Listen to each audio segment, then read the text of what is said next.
Hello, my lovelies. Happy birthday to the March 30 Aries out there, the March 30 babies.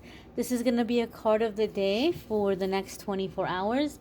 Whenever you happen to stumble upon this video, you may not stumble upon it on the 30th, or depending on where you live in the world, it may not be the 30th, even though it's the 30th for me.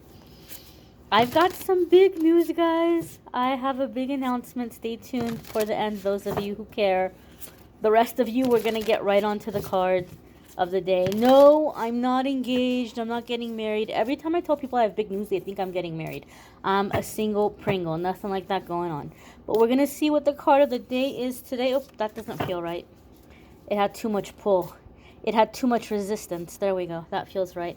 Card of the day is the Seven of Pentacles. Now, my dears, my darlings, my babies, my lovelies, some of you are feeling frustrated in that you have been toiling for a very long time.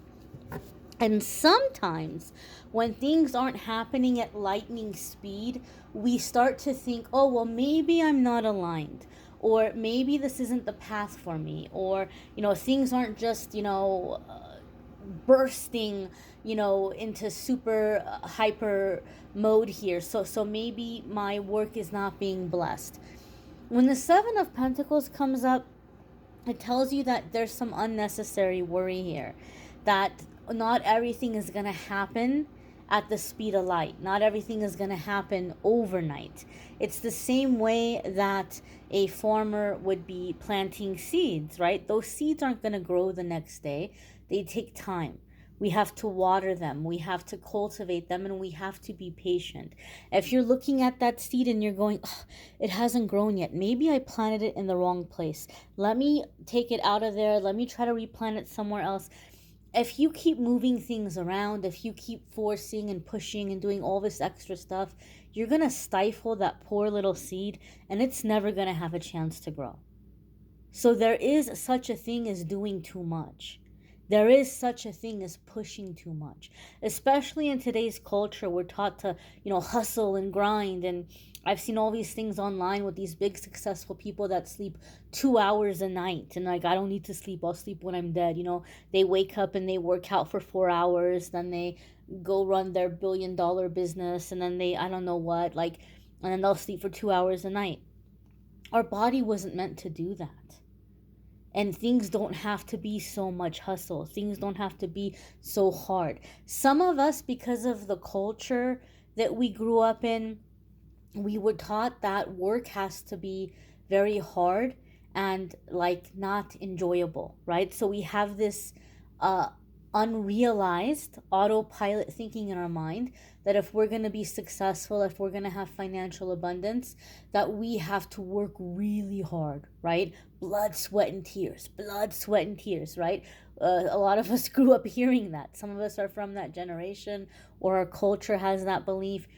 It doesn't have to be blood, sweat, and tears. You plant that seed, you water it, you let nature do its thing. You, in essence, kind of surrender it in a way. You do your part and you let nature do the rest. And so in this situation, you do your part and let the universe do the rest. Some of you have heard me give this example before. If I had you over for dinner and you're like, oh, wow, great, thanks, Amethyst, can I help you with something? You see me running around, you see me all stressed out, all sweating, all trying to get everything done in time, and you want to help me. And I'm like, yeah, sure, can you please get the salad going? I haven't had a chance to get to the salad. I don't want what I have on the stove to burn. And you go to start the salad, and then I come and I push you out of the way, and I start chopping. So then you go over to the stove to look at what's on the stove, and I go over there and I push you out of the way, and I start, mixing around what's in the pot on the stove. And you're like, okay, can you let me in? Can you let me help? I can't help if you don't let me in. And sometimes we do that with our guides. We don't leave the universe, we don't leave the angels or our guides or the Holy Spirit any room to come in and work a miracle. So this is not the time to go at something obsessively and just beat it and beat it and beat it. You don't need to do that right now. Do your part, and in the meantime, be busy with other things. Maybe take a break. Maybe spend some time with friends or family. Maybe do some spiritual connection, some spiritual ceremony. Maybe have fun. Go do something fun. Spend time in nature. Watch a movie that makes you laugh. Do something creative. We can't be all work all the time. All that other stuff is important for our vibe, for our mental health, for our emotional health, our physical health, and our overall well being. So remember, you plant the seeds and you water them, and you let time do the rest. If you push something too hard, you will not allow it to grow. You will destroy it instead of breathing life into it. So have that balance. Pray on it, meditate on it. Do your part and let the universe do its part. Don't be like the person in the kitchen running around and not helping you. I think we've all known somebody in our life who is always complaining that they have to do everything, on their own. And don't get me wrong, I know a lot of you that watch my channel, you're givers. And I know there are a lot of you that you get a lot of put on your plate. But I'm talking about the kind of people who make a big show of what they do. I think we all know people that will make a big show of what they do. I did this and I did that, and you owe me this and you owe me for that. And they complain that, they have to do everything, they have to fix everything. They're always reminding everybody about how much harder they work than everybody else, how much more they do than everybody else. But then when you try to help them with something, they come in and they take over. Like, we're not doing it right. We're not doing it the way that they would do it, right? And then they complain that nobody helps. We don't want to be that way with the universe. We want to try to have trust and try to have faith and not come in and, be controlling of every aspect of the growth. Do our part and let the universe do its part. Now, the big assignment, super excited about. A lot of you have been emailing me over the past since I started, really, but I've been getting emails since I started for a few years, but over the past couple of months, it's been increasing, and people have been saying, can you please teach me how to do tarot readings?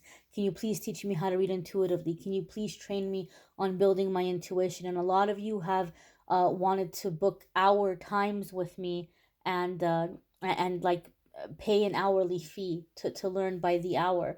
And so many people are asking, and I don't know how I'm going to get it all on calendar and still be able to do readings. And then I feel like I'm going to be repeating myself constantly, and it might get a little, like, I might get a little burned out. So I've been putting something together, and I'm going to be doing my first ever in person live intuitive tarot reading workshop. Each attendee is going to get their own tarot deck. I'm going to have a tarot deck for each person that attends, and you get to keep the deck. The deck is yours, so we'll work with it during the workshop, and then you get to take it home. So we're going to do going through the meaning of the cards, the keywords. We're going to go through how to read the cards intuitively. We're going to go through intuition building exercises. We're going to go through tarot reading exercises, so little practice drills where we're going to work with the cards to read. And I'm going to also be doing some advice and tips on building your tarot business, or advice or tips on building your YouTube channel. I'm sure that everybody's going to have questions in addition to what I'm going to be teaching, so I will have some time set aside where I will go over people's questions as well. So I'm very excited to announce that. I'm just waiting to have the official date before I open it up for ticket sales. But right now it looks like it's going to be June 18th in Phoenix, Arizona, in a hotel conference room. So as soon as I have everything set in stone, I'll let you all know. But let me know in the comments if that's something you would like to attend.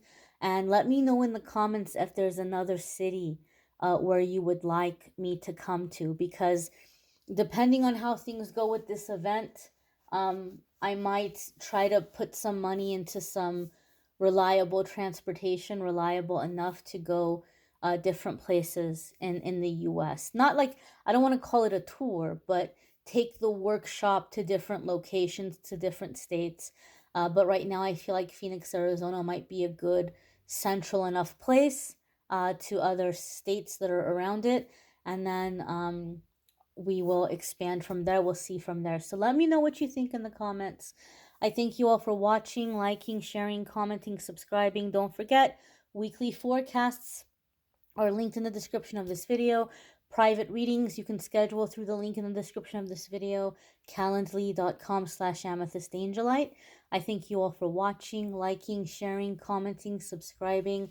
Have a wonderful day ahead, my darlings, and I look forward to seeing as many of you as possible in June. Oh, and one more thing, I'm planning on doing an inner child workshop or retreat, maybe more of a retreat, in San Diego.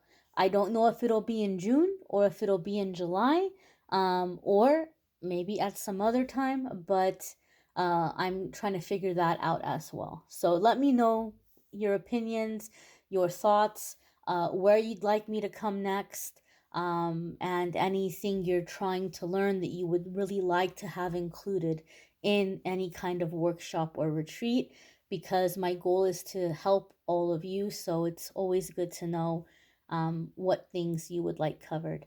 Thanks for watching, guys. Take care, my dears.